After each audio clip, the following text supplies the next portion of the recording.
আসলে আমাদের দেশে পূর্ব থেকেই রাজনৈতিক অঙ্গনে একটি চক্রান্ত এবং ষড়যন্ত্র আছে, পূর্ব থেকে এখনও চলছে। আপনারা জানেন শহীদ রাষ্ট্রপতি জিয়াউর রহমানকে চক্রান্ত এবং ষড়যন্ত্রের মধ্য দিয়েই তাকে হত্যা করা হয়েছিল।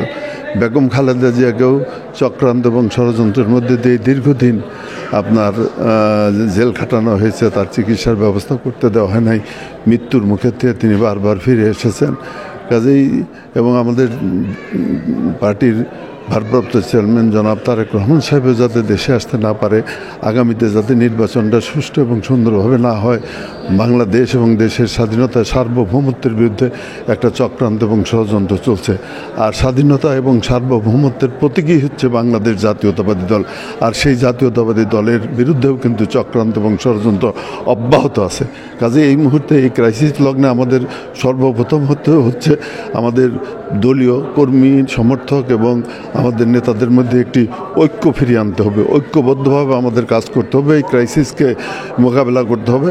আমাদের ভিতরে যেমন ঐক্যবদ্ধ হতে হবে, তেমনি একটি জাতীয় ঐক্যও আমাদের সৃষ্টি করতে হবে এবং জাতীয় ঐক্যের মধ্য দিয়েই আমরা স্বাধীনতা সার্বভৌমত্ব রক্ষা করতে পারবো, দেশকে রক্ষা করতে পারবো, গণতন্ত্রকে প্রতিষ্ঠা করতে পারবো এবং দেশকে সামনের দিকে এগিয়ে নিয়ে যেতে পারবো।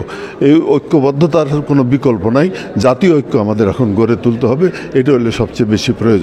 আমার মনে হয় যে দলের ভারপ্রাপ্ত চেয়ারম্যান তারেক রহমান সাহেব এবং আমাদের জাতীয় নির্বাহী কমিটি অত্যন্ত সুচিন্তিতভাবে আজকে এই মনোনয়নগুলো দিয়েছেন এবং অনেক সুন্দর হয়েছে। দুই জায়গায় ভুল ত্রুটি তো হতেই পারে, আমরা মানুষ মাত্রই ভুল ত্রুটি হয়।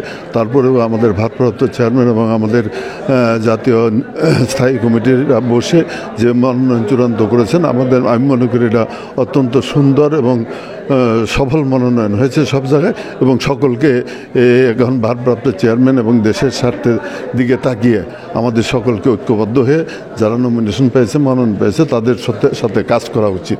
আমার নির্বাচনী এলাকায় আমি মনোনয়ন পেয়েছি বাংলাদেশ জাতীয়তাবাদী দলের পক্ষ থেকে। আমাদের ভারপ্রাপ্ত চেয়ারম্যান স্থায়ী কমিটি আমাকে মনোনয়ন দিয়েছে, আমি তাদের প্রতি কৃতজ্ঞতা প্রকাশ করি।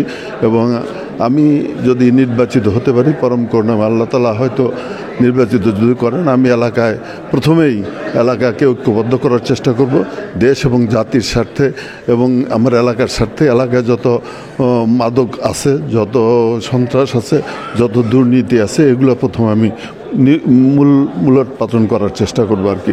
তারপর দেশকে উন্নয়নের সাথে সাথে আমার এলাকায়েরও উন্নয়ন, শিক্ষা ব্যবস্থার পরিবর্তন, শিক্ষা খাতে উন্নয়ন এবং যুব সমাজকে বিভিন্ন খাতে প্রতিষ্ঠা করার জন্য আমি চেষ্টা করবো ইনশাল্লাহ।